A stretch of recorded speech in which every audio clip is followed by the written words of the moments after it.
Interesting বলতে তেমন কিছু নাই আসলে। দুষ্টামি অনেক কিছু করছি, নো ডাউট। আমার আব্বু আম্মু হয়তো জানে না, অনেক সময় স্কুল কলেজ আজকে যদি কোনোভাবে হয়তো সেভ করা থাকে লাইভ, যদি পরবর্তীতে দেখে তাহলে হয়তো বুঝবে।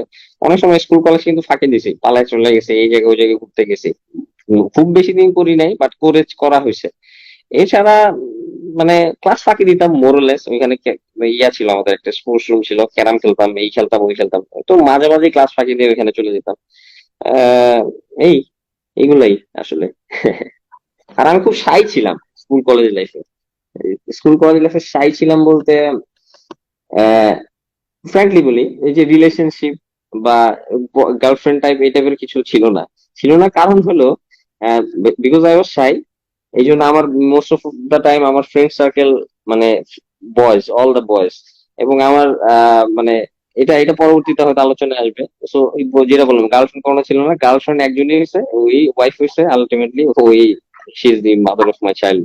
মানে প্যাশন ছিল ছোটবেলা থেকে, মানে আনবিলিভেবল রকমের প্যাশন ছিল। মানে এয়ারফোর্স বলবো না, হচ্ছে যে পাইলট হওয়ার খুব ইচ্ছা ছিল ছোটবেলা থেকে। আহ, আব্বু আম্মু রিলেট করতে পারবে। আমি অনেক অনেক তো খেলা থাকে ছোটবেলা, but most of the toys আর মানে ওই এয়ারক্রাফট রিলেটেড, প্লেন রিলেটেড এগুলো ছিল। তো এটা ছিল একটা। সো যখন এইচএসসি শেষ হলো, রেজাল্ট ভালো হয়েছে আলহামদুলিল্লাহ। সো বিফোর বুয়েট এবং মেডিকেলের এক্সামের আগেই আমাদের এয়ারফোর্সের আইএসএসবি টাইসবি সব শেষ হয়ে গিয়েছিল। তো এক নম্বর জিনিস বলবো যেটা, যেহেতু আবার ওই ফেরত যাচ্ছি, একমাত্র সন্তান আমি, সো আম্মু মোটেই রাজি ছিল না। ফার্স্ট অফ অল আমি আর্মিতে এক্সাম দিয়েছিলাম, প্রিলিমিনারি, যেটা আর্মিতে দেওয়ার পরে এয়ারফোর্সে দিয়েছি। সো দুইটাতেই প্রিলিমিনারি হয়ে গেছিল, দুইটার জন্য আইএসএসবি মানে ইয়া ছিলাম, রেকমেন্ডেড ছিলাম। সো পরে ডিসাইড করলাম যে এয়ারফোর্স। সো আম্মু খুব ঘোর বিরোধী ছিল, এটা খুব ভয় ছিল। আর আমি ওই রকম স্পোর্টি টাইপ ছিলাম না কখনো, যে মানে খুবই মানে physically fit or something like that. So সবাই খুব ভয় ছিল actually what I will do in ISSB. আলহামদুলিল্লাহ আইএসএসবি তে গিয়ে আই স্ট্রাগল বলতে specially the physical aspect side. ওখানে তো অনেক কিছু দেখে, আইকিউ দেখে, কারিকুলাম গুলা কিরকম, তারপরে ইংলিশের উপরে দক্ষতা কিরকম, এগুলো অনেক কিছু দেখে। How M I helping others, অনেক কিছু আছে। সো এত ডিটেলস এ তো এগুলো এখন সময় নেই। বাট ফিজিক্যাল অ্যাসপেক্টটা একটু স্ট্রাগল করেছিলাম, বাট আলটিমেটলি আলহামদুলিল্লাহ it came fine. So definitely once I got the green card, it's not the finish yet, because এরপরে আবার ফাইনাল মেডিকেল থাকে, ফাইনাল ভাইবা থাকে, ইন্ডিভিজুয়াল এয়ার হেডকোয়ার্টার, ইন্ডিভিজুয়াল হেডকোয়ার্টারে। সো আমার ক্ষেত্রে এয়ার হেডকোয়ার্টারে। সো ওটা অন্যরকম একটা ফিলিং ছিল। বাট গ্রিন কার্ড পাওয়ার পরেও still I was not sure, কারণ গ্রিন কার্ড পাওয়ার পরে I had the exam of medical. কুয়েটে ওইভাবে ট্রাই করিনি আসলে, আমার খুব ইচ্ছা ছিল ছোটবেলা থেকে আমি ডাক্তার হবো। সো মেডিকেল এক্সাম দেওয়ার পরে মেডিকেল আই গট মানে মার্জিনালি মানে সিলেক্ট হওয়ার জন্য যে মার্কসটা পাওয়ার কথা ওটা পেয়েছিলাম, বিকজ আই ডিডন্ট ডু এভাবে কোচিং টোচিং প্রিপারেশন নিইনি। সো আলটিমেটলি দেখলাম যে তখন ওই যে কক্সবাজার মেডিকেল নতুন খুলেছিল। সো যদি হয়তো যদি যা ইয়ে করতাম হয়তো ওই জায়গায় চান্স পেতাম। সো এটার পরে আইএসএসবি সিলেক্ট হওয়ার পরে ফাইনাল মেডিকেলে যে একটু প্রবলেম ছিল, ওইটার কারেকশন চলে আসে within half month. So then final viva. So ultimately ended up in air force academy. So আমাদের সময় যেটা হয়েছিল, এখানে পার্টিকুলার কিছু ব্রাঞ্চ থাকে। সো আমি যেটা আর কি জেনারেল ডিউটিস পাইলট। সো এটা ফর দি ফ্লায়ার্স। তো যেহেতু পাইলট হওয়ার ইচ্ছা, তো সেহেতু এটাতেই অ্যাপ্লাই করেছি। Again before going to the academy, কি বলবো, সবাই খুব ভয় ছিল, স্পেশালি ফ্যামিলি সাইডে, যে how how will I do, how will I able to cope up with the things. আমার ক্ষেত্রে যদি আমি বলি, আমি ভয় ছিলাম না, বাট ডেফিনেটলি খুব খারাপ লেগেছে। খারাপ লেগেছে বলতে, বিকজ এটা আসলে ডিফিকাল্ট টু এক্সপ্লেইন। মানে আব্বু আম্মুর সাথে তো ছোটবেলা থেকে বেড়ে ওঠা, এমনও হয়েছে যে এই একাডেমিতে যাওয়ার আগে I didn't stay overnight in any other place. Excuse me, মানে আর ফ্রেন্ডের বাসায় যে রাতে থাকবো, ওইটাও করি নাই কখনো। সো আম্মুর ডেফিনেটলি অনেক এফেক্ট হয়েছে এটাতে। আমারও প্রথম দিকে খারাপ লেগেছে। আমাদের এয়ারফোর্স একাডেমিতে জয়েন করার পরে আমাদের একটা 3 মাসের একটা কম্বাইন্ড ট্রেনিং আছে, তিন তিন বাহিনীরই, এয়ারফোর্স আর্মি নেভি, এটা মিলিটারি একাডেমিতে যেটা হয়। সো ওই পার্টটা was the toughest one, because বলেছি ফিজিক্যালি খুব একটা স্ট্রং ছিলাম না। বিভিন্ন training, military training is quite hard in physical aspects. But আলহামদুলিল্লাহ কেম ফাইন। আম্মু সবসময় কান্নাকাটি করতো, মন খারাপ করতো, but it came fine. So আস্তে আস্তে আস্তে আস্তে আস্তে তো I could cope up fine in academy. But তুমি যদি বলো যে রেজাল্ট অর একাডেমিতে ভালো করা, এমন টার্গেট ছিল না যে হ্যাঁ I have to become first in in my course, এরকম টার্গেট কখনো ছিল না। এটা যদি বলি, ফার্স্ট টার্ম, সেকেন্ড টার্ম, 4টে টার্ম ছিল আমাদের সময়, সো 2 বছর, এক বছরে 2টা করে টার্ম। সো ফার্স্ট টার্ম আস্তে আস্তে more or less I try to do good in all aspect, second টার্মেও ফাইন, থার্ড টার্মেও ফাইন, বাট ফোর্থ টার্মে যখন উঠলাম তখন আস্তে আস্তে things came up. Things came up means যে হ্যাঁ আমার সামনে আসলো যে I am doing really good, because result তো জানতাম মোরলেস। ডুইং রিয়েলি গুড, যদি আমি একটু চেষ্টা চালিয়ে রাখি তাহলে হয়তো maybe I I will be able to do that. But এমন না যে টার্গেট ওরিয়েন্টেড ছিলাম যে I have to become first, that's why I have to do, but always I try to give my best wherever or whatever I did. Um, that part was interesting. একাডেমিতে আছে অনেক কিছুই মজার জিনিস, but definitely it is really tough. 2 বছর, এখন তো আরো বেশি tough because it's 3 years. But again 2 বছরে যেটা হয়েছে খুব কনজেস্টেড, মানে খুব ক্র্যাম্পড আপ ছিল জিনিসগুলো, ট্রেনিং কারিকুলাম, ট্রেনিং অ্যাক্টিভিটিস। আবার এর মধ্যে আমাদের অ্যাডিশনাল যেটা ফ্লাইংটা, যেটা আমাদের 120 ঘন্টার বেসিক ফ্লাইং ট্রেনিং, যেটা ওটা most important part for us. তো প্রেসারাইজ থাকতাম, বাট এখন আমার যেটা সুবিধা হয়েছে 3 বছর একটু স্পেসড আউট হয়েছে, so carriage gate enough time. But again 3 বছর তো it's not easy to stay in particular academy, so that's it. But মানে কখনোই চেষ্টা ছাড়ি নেই, সেটা হলো সবচেয়ে বড় জিনিস, চেষ্টাটা করেছি। ডেফিনেটলি সবকিছুর উপরে অলমাইটি আল্লাহ তাআলা তো আছেন। আল্লাহ যেটা চেয়েছেন সবকিছু। যেটা বলছিলাম, সবাই খুব ভয় পেয়েছিল যে আমার ফিজিক্যাল অ্যাসপেক্ট যেহেতু অত স্ট্রং না, what I will do. But আলহামদুলিল্লাহ, মানে since I join the academy from the first day till the last day, আমাদের একটা টার্ম আছে সিক রিপোর্ট বলে, যেটা মানে কেউ অসুস্থ হলে বা কেউ ফিল ব্যাড করলে we have to report to medical. I did not do a single sick report in that 2 years of training. তো it is everything is possible. মানে কোনো কিছুই ইউ ক্যানট টেক গ্রান্টেড যে আমি ফিজিক্যালি খুব strong না, but আমি খুব স্পোর্টি টাইপ ছিলাম না, অ্যাক্টিভিটিস খুব একটা ছিল না, but you can not hack on. এরকম চিন্তা না করে if you try your best, you can do it all the time. Difficult, I would say খুব ডিফিকাল্ট, যতটুকু মনে আছে। সো আমরা সবাই, মানে আমরা কোর্সমেট ছিলাম 26 জন আমাদের কোর্সে। জয়েন করার পরে ডেফিনেটলি অনেক রেজিমেন্টেশন, যেটা বলে সবকিছু তো আর ডিটেল এক্সপ্লেন করতে পারবো না। ইট ওয়াজ রিয়েলি ডিফিকাল্ট। রেজিমেন্টেশনের উপর দিয়ে গেছে সারাদিন। কিছু চিন্তা করার সময় নাই, কিছু খাওয়ার সময় নাই, কিছু ভাবার সময় নাই, কিছু ঘুমানোর সময় নাই, সকাল থেকে নেক্সট মর্নিং। সো এইটাই সারাদিন দৌড় ঝাঁপ, এই সেই রেজিমেন্টেশন, এগুলোর উপর দিয়ে it was difficult, it was really tough. তো স্যার, স্পেসিফিক, হ্যাঁ হ্যাঁ বলো। না স্যার, আপনি ক্যারি অন করেন, কোশ্চেনে পরে না, করতেছি। স্পেসিফিকলি ওইভাবে আসলে ডিটেলটাও বলতে পারবো না, but it was really difficult সবকিছু নিয়ে মিলে রেজিমেন্টেশনটা। ওকে স্যার, তো ফার্স্ট শটিটা কেমন ছিল আপনার ট্রেনারের সাথে বা ইনস্ট্রাক্টরের সাথে? ফার্স্ট শটি আচ্ছা, ফার্স্ট শর্টই। আচ্ছা, স্যার, ফার্স্ট তখন অফ কি অল, পিটি সিক্স ছিল ট্রেনিং হ্যাঁ বিমান? তখন পিডি60 ছিল, হ্যাঁ রাইট, তখন পিডি60 ছিল। আম, আহ, আমাদের যেটা বলি, এয়ারফোর্স একাডেমিতে জয়েন করার আগে, যেটা বলছি আমার ছোটবেলা থেকে ইচ্ছা ছিল পাইলট হওয়ার। So once I started flying, আমাদের training environment is little difficult or different than of civil, especially if I talk about the flying training এর কথাটা যদি বলি। ইন্টারেস্টিংলি ফার্স্ট শর্টই সবসময় এটা আমরা চেষ্টা করি, once I came back as an instructor, first time একটা ছেলে ফ্লাই করতে উঠতেছে with the aircraft control in his hand. So আমরা, it's not that first sortie থেকেই আমরা খুব বেশি প্রেসারাইজ করবো এরকম কিছু না। First sortie is, we call it joy sortie type. So সবকিছু ঘুরে দেখানো, হ্যাঁ একটা কনফিডেন্স দেওয়া যে না, you can do it, okay you are flying the aircraft, something like that. So it was, I would say, kind of a dream come true. যদিও তখন কিছু পারি না, কিছু শিখি নেই ফার্স্ট শর্টিতে। So but the instructor, my basic, I say যে আমরা যেটা বলি আমাদের বেসিক ইনস্ট্রাক্টর বলি, যে যে আমাদের ফার্স্ট ফ্লাইটটা শিখায়। সো আমার basic instructor definitely gave me the thrill and feelings of being an military aviator. এটা খুব ইন্টারেস্টিং ছিল।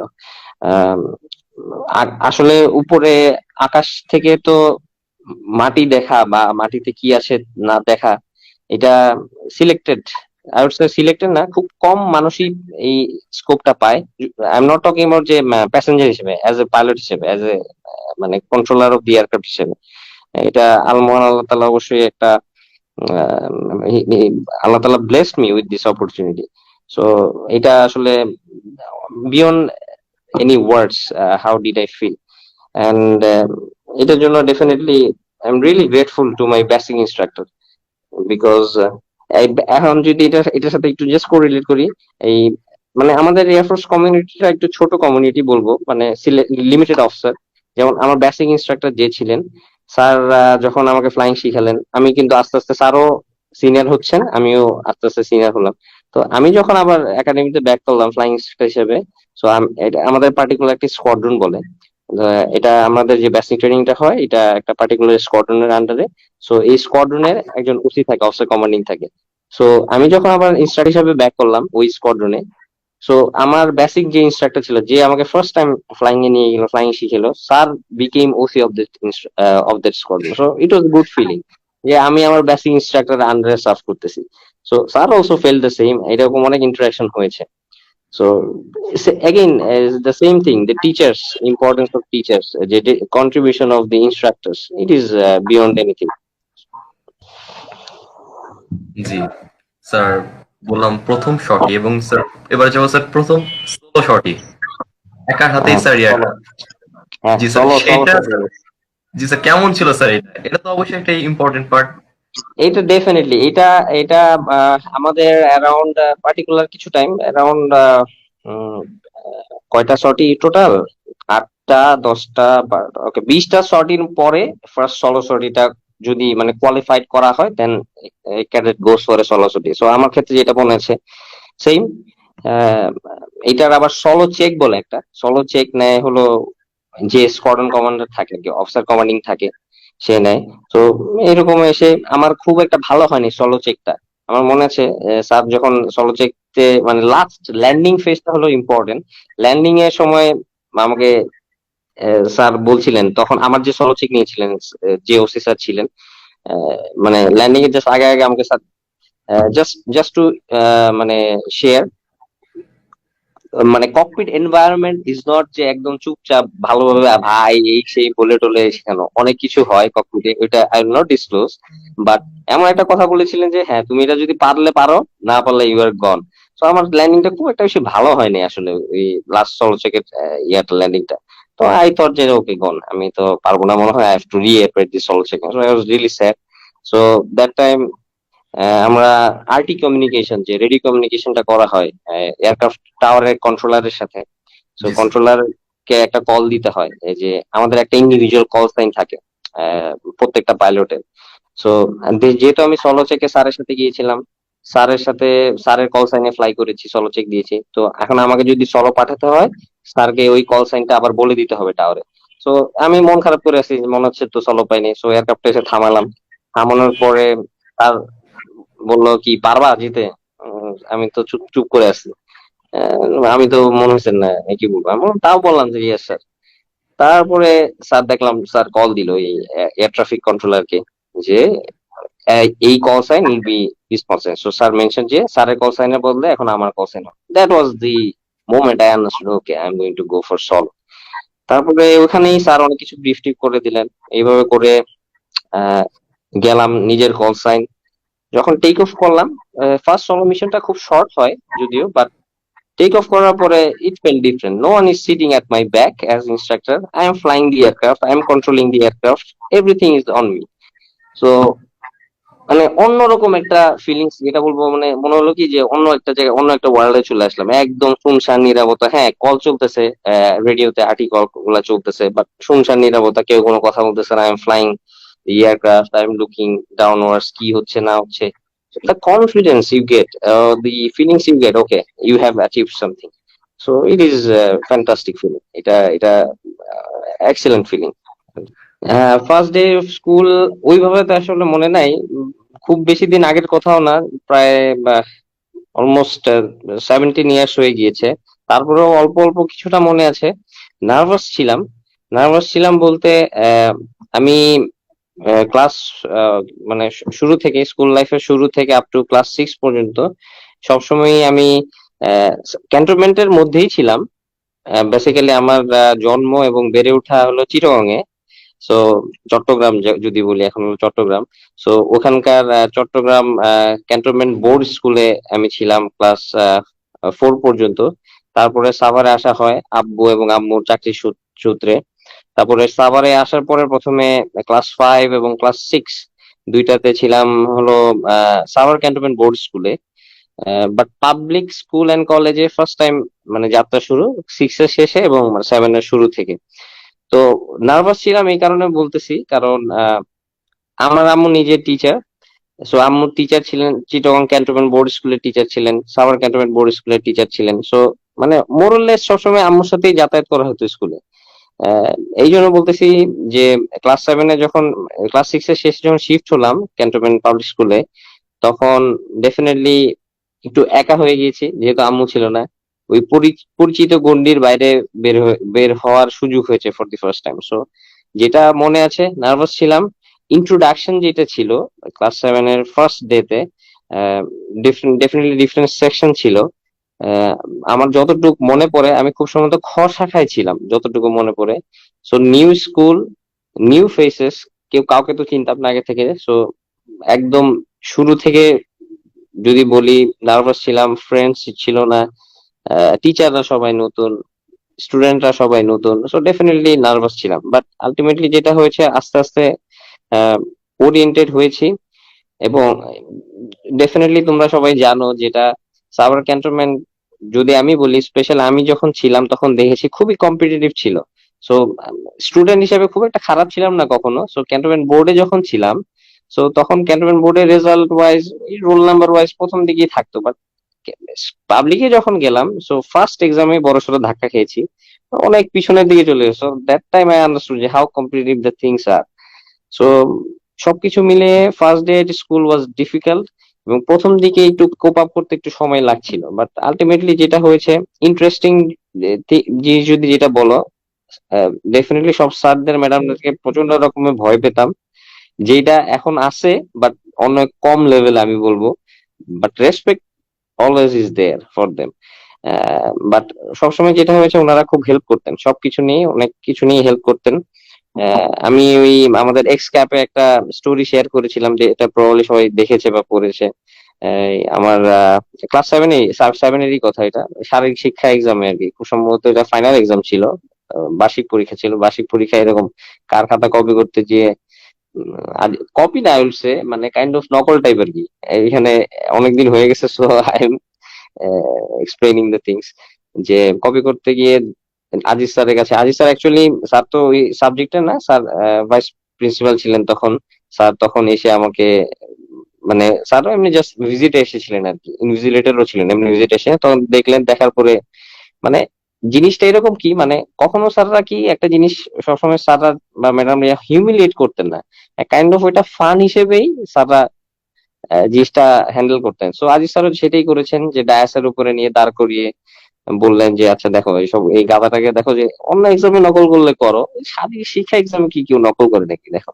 So I was so afraid, আমি খুব ভয় পেয়েছিলাম, কারণ ডেফিনেটলি বাসার থেকে তো একটা মানে এটা যদি বাসায় আব্বু বা আম্মু জানতো, so they would not have liked it. But এরপর অবশ্যই জেনেছে মানে অনেক পরে যে। বাট তখন আমি স্যারকে জিজ্ঞেস করলাম যে sir I am extremely sorry, যে এটা আসলে first time I am doing this, I don't know why did I do this, but আপনি যদি কাউকে না বলতেন। পরে আলটিমেটলি স্যার আমাকে বুঝিয়েছে, বাসায় আর বলে নাই। আই ওয়াজ সো অ্যাফ্রেড যে স্যার হয়তো বাসায় বলে দেবে। সো এইসব জিনিসগুলো মনে হয়। আর ডেফিনেটলি সবারই একটা ফ্রেন্ড সার্কেল থাকে স্কুলে। স্কুলের ফ্রেন্ড সার্কেলদের মধ্যে আমার এখনো মনে আছে, খুব বেশি বড় ছিল না, অল্প কিছু ফ্রেন্ড সার্কেলদের মধ্যে যাদের আমি ক্যারি ফরওয়ার্ড করেছি আপ টু কলেজ পর্যন্ত, সেম কলেজেও ছিল। আহ, আহ, একজন আছে আকাশ শাহ ইখতিয়ার আলম, ও এখন রূপপুর পারমাণবিক বিদ্যুৎ কেন্দ্রের ইঞ্জিনিয়ার হিসেবে আছে। ও বইয়ের স্টুডেন্ট ছিল।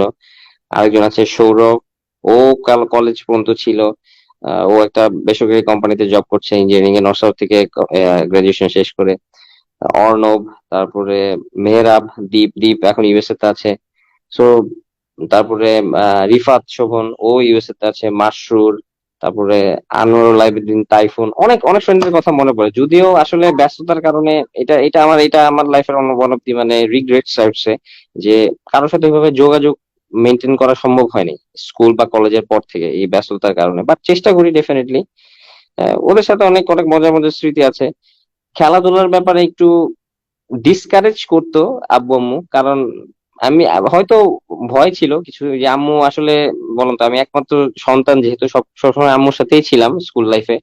বাট ভয় পেতে হয়তো হয়তো ব্যথা ট্যাথা পাই নাকি না, বাট মনে আছে স্কুলে স্পেশালি রেইনি সিজনে এরকম বেশ কয়েকবার হয়েছে যে আফটার স্কুল ফুটবল খেলা মাঠে ভিজে টিজে গিয়ে কাদা টাদা মেখে গিয়ে, আরেকটা ফ্রেন্ড ছিল আর্তাদ বিন আলী রোহান, ওর বাসায় গিয়েছিলাম। তো সারা দুপুরে ফুটবল টুটবল খেলে ওর বাসায় যেয়ে গল্প টল্প করা, এইসব এই মানে মেমোরিজ গুলা রিয়েলি রিয়েলি ইন্টারেস্টিং।